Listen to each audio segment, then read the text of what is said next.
À quel moment est-ce que tu devrais utiliser l'objectif engagement pour tes campagnes sur Facebook qui s'appelle maintenant Meta Ads? Pour t'expliquer cela, j'ai besoin d'abord de t'expliquer ce que c'est l'entonnoir de vente et quelques notions de marketing. La plupart du temps, quand les gens pensent à de la publicité, ils pensent à faire une publicité et tout de suite tu as des clients. Donc ça, c'est ce qu'on appelle du direct marketing, c'est-à-dire que tu vas faire des publicités, tu vas essayer de calculer ton retour sur investissement. Tu investis 1000 euros sur Facebook, tu choisis l'objectif vente et tu veux faire autant de ventes que possible. Ok, tu as mis 1000 euros, tu espères en retirer 5000. Ça, ce n'est pas le seul genre de publicité que tu peux faire. Il y a aussi ce qu'on appelle de la publicité branding, notoriété, image de marque, où tu vas pas juste aller chercher les personnes qui sont déjà prêtes à acheter, tu vas essayer juste de gagner en visibilité et de faire en sorte que les gens voient ta marque et apprennent à la connaître et que tu aies plusieurs points de contact avec ton client. Donc ça, on va appeler plus ça du branding. Pense aux pubs de Coca-Cola, pense aux billboards, pense aux panneaux que tu vois dans la rue. Quand les gens mettent des panneaux dans la rue, ils savent très bien que tu vas pas avoir une pub pour Fusty et « Oh putain, vite, je vais prendre mon téléphone, je vais commander du Fusty ». Non, ça c'est du branding, c'est de la notoriété. Une fois que tu as compris ça, et on mettra ici l'entonnoir de vente pour t'expliquer qu'au-dessus, ça va être de la notoriété, au milieu, ça va être de la considération et tout en dessous, ça va être de l'achat.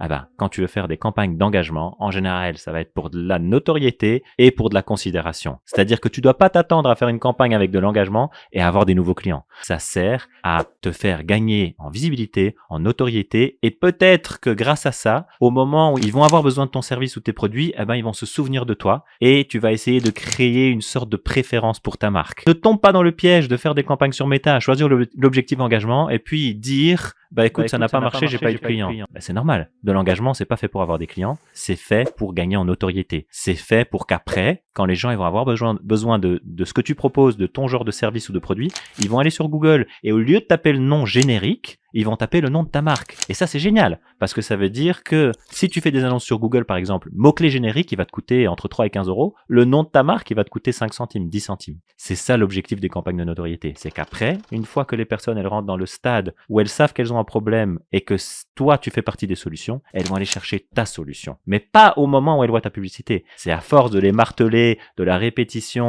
de voir que tu alignes avec les mêmes valeurs qu'elles et que tu proposes des choses qui leur paraissent intéressantes. Bah, au moment où elles vont entrer dans les 3% qui sont prêts à acheter maintenant, ah bah elles vont penser à toi. Par exemple, moi je fais des campagnes d'engagement. Quand on vient de terminer un site web et j'ai envie de le montrer à plein de monde et qu'il y ait des cœurs, des commentaires, des j'aime, des partages, je fais une campagne d'engagement, je mets un petit budget de 50 euros dessus. Comme ça, tout le monde voit qu'on vient de terminer un site web, ils vont aller voir le site web, ils vont se dire, je l'espère, oh ce site web est beau, il est bien fait. Ah bah dans 6 mois, quand j'aurai besoin d'un site web ou que mon cousin aura besoin d'un site web, ah bah je vais leur parler de cette entreprise que j'ai vue qui avait l'air sympa. J'aimais la manière dont ils communiquaient et j'ai l'impression qu'ils ont fait du bon boulot. C'est pour ça que j'utilise de l'engagement. C'est pour créer de la bonne volonté dans le marché.